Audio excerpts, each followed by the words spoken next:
Alright, so another important part, okay, inside Microsoft Excel that you need to know is about the common errors in Excel, okay. So the more formulas you write, the more errors you will run into it, okay. So don't worry on that, okay. Although frustrating, okay, formula errors are useful because they tell you clearly that something is wrong inside your worksheet, okay. So this is much better than not knowing anything, okay. So the most disastrous, okay, Excel mistakes, okay, usually come from the normal looking formulas that quietly return incorrect results, okay.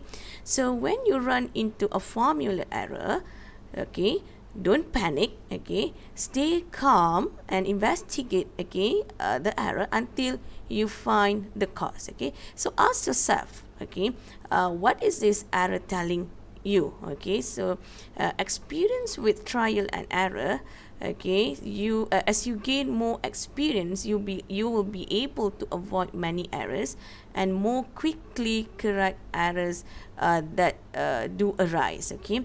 So you have, okay, actually we have, okay, a lots of errors, okay. So the errors displayed in Excel can be caused by several factors, okay.